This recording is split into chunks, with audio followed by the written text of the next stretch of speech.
এলাকার কিছু কুটনা বেডাবেডি আছে যা করে মন চায় যে এই যে এমনে তার আর ভীম দিয়ে ডইল্লা ডইল্লা পরিষ্কার করি। কারণ এদের জ্বালায় এলাকায় থাকা দায়। প্রত্যেকটা এলাকাতে এরকম কিছু কিছু কুটনা বেডাবেডি থাকে যারা মানুষের পিছনে সবসময় পড়ে থাকে।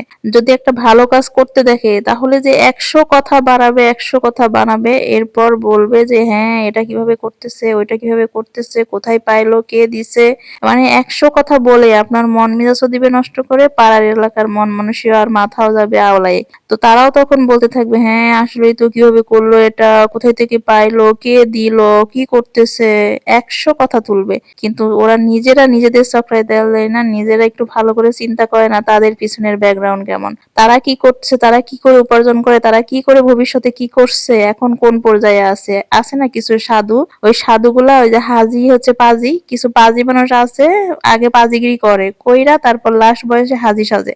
তো ওইসব হাজিগুলা এরপরে মানুষের উপদেশ দেয় বুঝছেন, আবার মানুষের কানের মধ্যে ওই যে হচ্ছে এই কথাগুলো জাগায় দেয়, মাথার মধ্যে জাগায় দেয়, কারণ ওরা ফাজলামি করে আসছে। হাজিগিরি এখন হয়েছে, আগে তো পাজিগিরি করছে, মানুষের টাকা পয়সা যেটা হোক না কেন চুরি করছে, ধান্দাবাজি করছে, রংবাজি করছে, মেরে কেটে খেয়ে অভ্যাস। এখন তো আর ওটা পারতেছে না, কারণ এখন ওই যে মুখোশ পড়ছে, হাজিগিরি সাজছে, ৫ ওয়াক্ত নামাজ পড়ে, কবরে এক ঠ্যাং চইলা গেছে, আরেক ঠ্যাং কবে যেন চইলা যাবে বুঝেন নাই। তারপরে ওই যে ধান্দাবাজি ছাড়ে না, নিজেরা যা করছে না করছে সেগুলোর মানে যারা যেরকম মন মানসিকতার, আরেকজনের মন মানসিকতা ওইরকমই ভাবে, ওরা মনে করে যে ও মনে হয় সেরকম। তো এরকম কিছু কার্যকলাপ ওরা করে বসে রয়েছে, এখন আরেকজনের উপরে ওইরকম মানে বদনাম তুলতে চায় যে হ্যাঁ ও এটা করছে, এটা করছে, এই করছে, মানে ওদের ভাবে বোঝা যায় যে মনে হয় ওদের ঘরের লোক, ওদের ঘরে থেকে এরকম করা হয়েছে, ওরা দেখছে ধরছে, সেজন্য ওরা এরকম বলে। তো এলাকায় কিছু পাজি লোক আছে, প্রত্যেকটা এলাকাতেই আছে কিছু পাজি লোক, মানে বেডা বেডি দুজনেই আছে। কিছু বেডারা যে বেডিগের চেয়েও বেশি কুটনি, আর এরা যে এত শয়তান, মানে কুটনি বুড়ি আছে মায়া মানুষ, ওইসব বেড়া মানুষরা এরকম মায়া মানুষের মতো, এদেরকে ধইরা ছায়া বিলাজা চুরি পরাই দেওয়ার দরকার। কারণ এরা তো বেডি মানুষের মতো কুটনিগিরি করে বুঝেন নাই, আছে প্রত্যেকটা জেলাতেই, প্রত্যেকটা জেলায় প্রত্যেকটা গ্রামে আছে।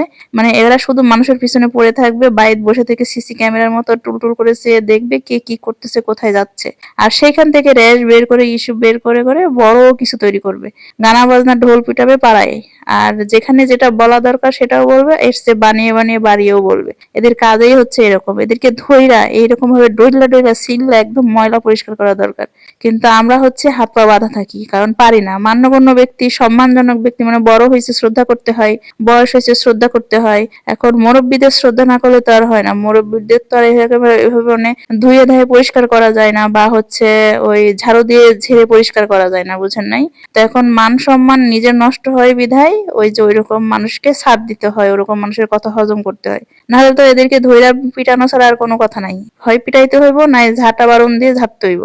ভাইরে ভাই, এইসব কুটনা বেটাবেটি করে জ্বালায় বাড়িতে থাকা দায় হয়ে গেছে, বাড়ির থেকে দূরেও যদি থাকা যায় সেখানেও চলে যাবে কাহিনী। মানে পৃথিবীর যেই প্রান্তে যান না কেন, এলাকা ছেড়ে দেবেন, শহরে চলে যাবেন, সেখান থেকে আপনি দেশের বাইরে চলে যাবেন মানে প্রবাসে, সেখানে গিয়েও আপনি ফোনে শুনতে পারবেন ওদের কাহিনী। হ্যাঁ দরকার হয় আপনাকে বাড়িতে এসে বলে যাবে। আপনি একটা জামা কিনবেন, ট্রোলের শিকার হবেন, আপনি একটা ভালো কাজ করবেন, ট্রোলের শিকার হবেন, আপনি কোথাও বেড়াইতে যাবেন, ট্রোলের শিকার হবেন, আপনি যেটাই করেন না কেন এদের সামনে সবকিছুতেই আপনাকে ট্রোলের শিকার হতে হবে, কারণ এদের কাজে এটা। আর এইসব মানুষ যাদের ফ্যামিলিতে আছে তাদেরকে বয়কট করতে হবে, তারা যেটাই বলুক, যেটাই করুক, যেভাবেই আপনাকে অসম্মান করার চেষ্টা করুক না কেন, আপনি তাদের কথায় কোনো রকম কান দিবেন না, সামনের দিকে এগিয়ে যাবেন। যদি তাদের কথায় কান দেন তাহলে আপনি বসে যাবেন, মানে কোনো কিছুতেই কোনো কিচ্ছু করতে পারবেন না, শুধু এদের কথার জ্বালায়। তাই এদের থেকে দূরে থাকুন, ভালো চলুন।